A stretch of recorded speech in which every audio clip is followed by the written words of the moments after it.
Next up is keeping afloat's question. Keeping afloat. That sounds nice. It says, I recently upgraded from a jalopy to a 2022 RAV4 with 23.8 at a 6.35%.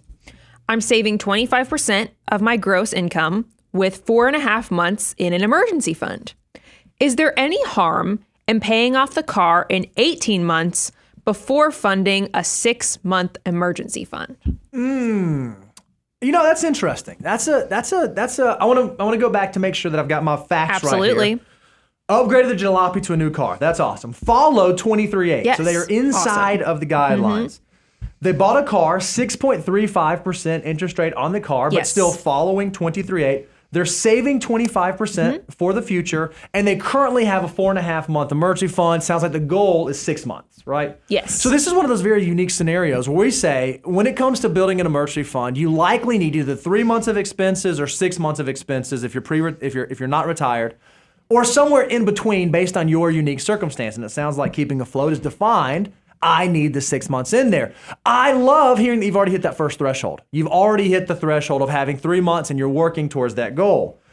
So then the question is, hey, is there anything wrong with me paying off this auto loan in 18 months as opposed to 36 months?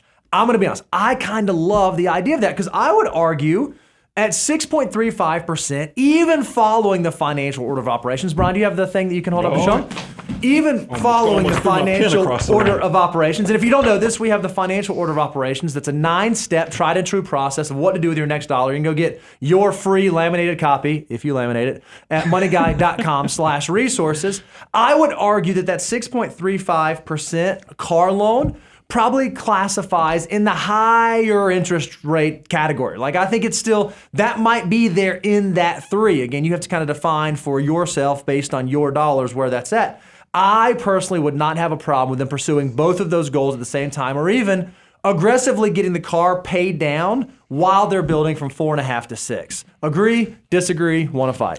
No, that's not bad advice. I think it's good. It's just, but I will say that keeping afloat, you're so close, 4.5 to 6 months. Make sure you're not skipping this step to figure out, hey, how hard would it be to replace my job? Because that's really what a larger emergency reserves is tied to, how much income you make and how hard it'd be to replace, and then how much of a pickle you would be if you were unemployed for an extended period of time.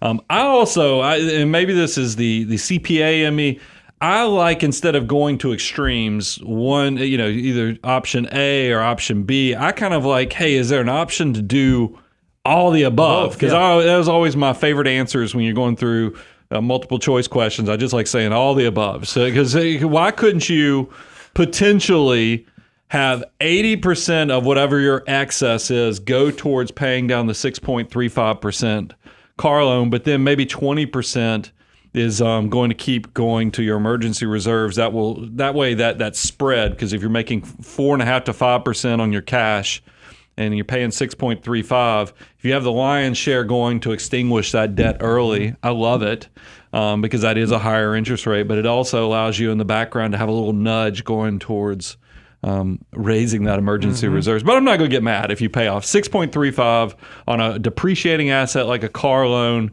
You're crushing it, keeping it afloat. So I congratulate you and love that you're truly a financial mutant out there thinking about these type of things. I love the thought process that keeping afloat did all the thing. Followed 23.8, hitting the 6 months, following the FOO, saving 25, doing all the stuff you're supposed to be doing. So kudos to you.